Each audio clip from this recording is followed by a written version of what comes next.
This is the very nature of the false ego. It acts as a red herring to distract us from the freedom we truly have.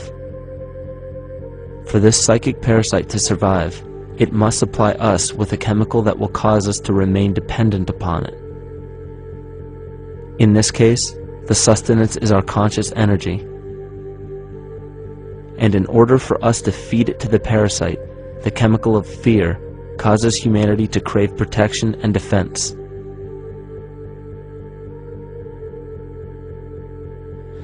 The functions of the body to survive can be broken down into two basic functions for any organism to survive. You have to be able to grow, maintain yourself, take care of your biology, but you also must be able to protect yourself, so that if you're just growing and you can't protect yourself, you'll become food for something else. So the survival involves a balance between growth and protection. Through the history of human civilization and through human evolution, we recognize that our nature is to be in a state of growth, and that our protection is only supposed to be used to, help us out of that threatening moment. You can't be in growth and in protection at the same time. So the significance is, when we see a need of protection, the stress hormones in the body shut off the blood vessels in our viscera or gut, which is the part of the body for growth. Well, the issue is, if you took the blood from the viscera and moved it out to the arms, then you left no blood in the viscera. That means no growth. But you're ready to fight. And when your fighting is finished, then the blood returns back to the viscera and you grow again. But in the world that we live in today, it's 24/7 fear.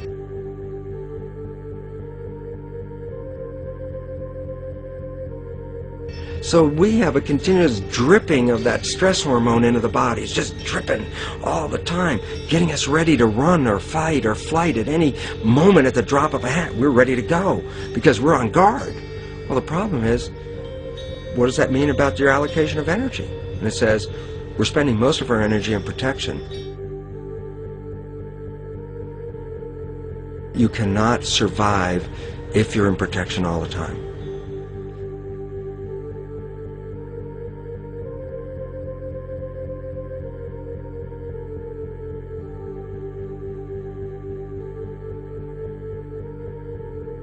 And if the parasite can control the nature of the fear, it can then create a fear among us that only it can defend us against. A recent physical manifestation of this comes from Zbigniew Brzezinski, former Secretary of State who also supported President Barack Obama. In his book, The Grand Chessboard, he states, as America becomes an increasingly multicultural society, it may find it more difficult to fashion a consensus of foreign policy issues, except in the circumstance of a truly massive and widely perceived direct external threat.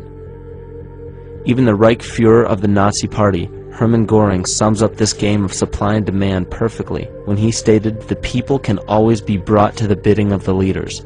That is easy. All you have to do is tell them they are being attacked and denounce the peacemakers for lack of patriotism and exposing the country to danger. It works the same in any country. It also works the same in every individual psyche. Just remember that the false ego has only one desire: to become greater and more powerful than the true self. This illness causes us to believe that we are separate from nature. This is why we see such a rise in the dependency of technology. This is why we see such little stewardship for the earth and the environment. And this is why we see bigotry, racism, sexism, and every other form of discrimination possible that leads to crime, violence, wars, and eventually, the global destruction of the organism. This endless state of fear, confusion, and segregation our world seems to live in is a symptom of the false ego creating a false threat.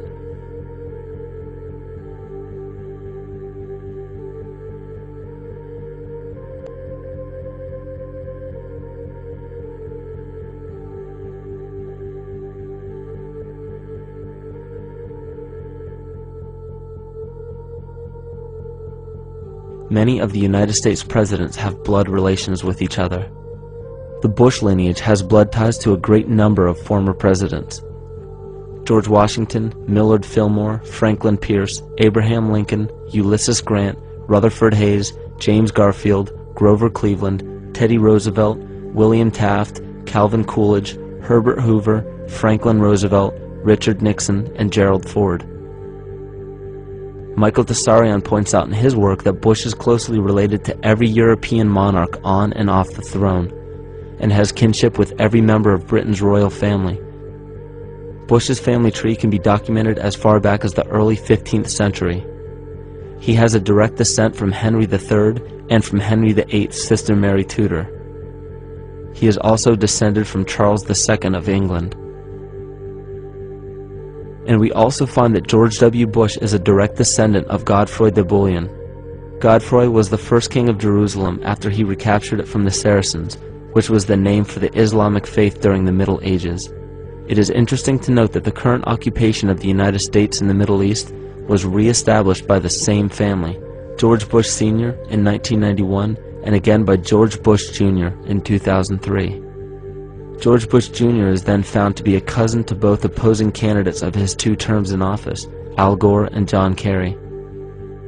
Democratic President Barack Obama also has blood ties with George W. Bush, as well as Gerald Ford, Lyndon Johnson, Harry Truman, James Madison, and the British Prime Minister Sir Winston Churchill. On the opposing side of the 2008 presidential ballot, John McCain is descended from Robert the Bruce, King William I of Scotland, and also Godfrey the Bullion. Probably one of the most interesting facets of the bloodline relations is the fact that the whole British royal family has descent from the Muslim prophet Muhammad through the Arab kings of Seville. This bloodline was passed through the kings of Portugal, Castile, and eventually down to King Edward IV. And this is a very, very different story from what you hear the media pumping out every day, being this idea of lineal superiority. It's completely debunked according to the foremost authority of aristocratic lineage, Burke's peerage. And this just goes to show that there's the true story, and then there's the manufactured illusion, the front that's given to the public.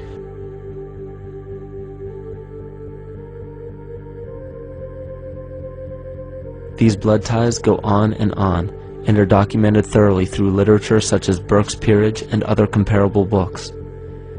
The point of all of this is that we find not just the same people, but the same intent within the people who have held high positions of monarchy, dynasty, aristocracy, and democracy in the past and present, and they are all related by a physical and symbolic link.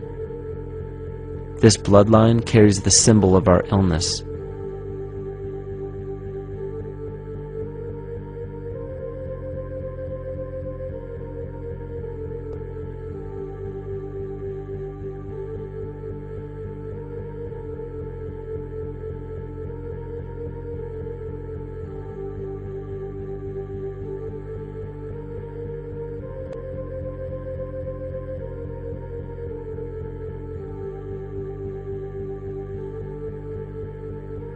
The symptoms of our psychospiritual illness are the wars, terrorist attacks, artificial or man-made disasters, and leader figures.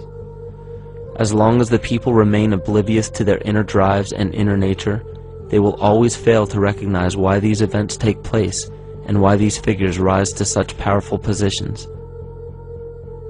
The reason why we have failed for thousands of years to conquer these archetypal rulers permanently is because for thousands of years we have been fighting the symptoms of an illness and not the root cause. For every corrupt government that falls at the hands of a revolutionary, oppressed people, 2 more will rise in its place every time, because the root cause of a corrupt government does not exist in the individual leading that government. It exists within the psyche of every individual, because an unaware host to a deadly parasite will do anything to avoid accepting his own incapacity for freedom.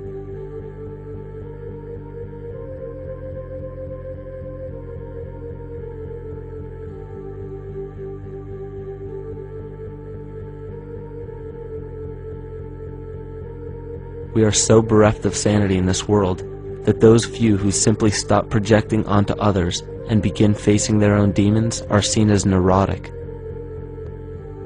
An article written in the 1950s states that studies showed that individuals who had been isolated from their familiar social and cultural environment became neurotic. This shows that when those individuals had no object to identify their darker emotions with, they began to see these things in themselves, that which they refused to recognize before, and were unaware of why they appeared and how to cope. Facing our true inner self is virtually unknown in our world today. This is why no matter how many civilizations rise and fall, it is our collective consciousness that creates our governing apparatus, not individual people.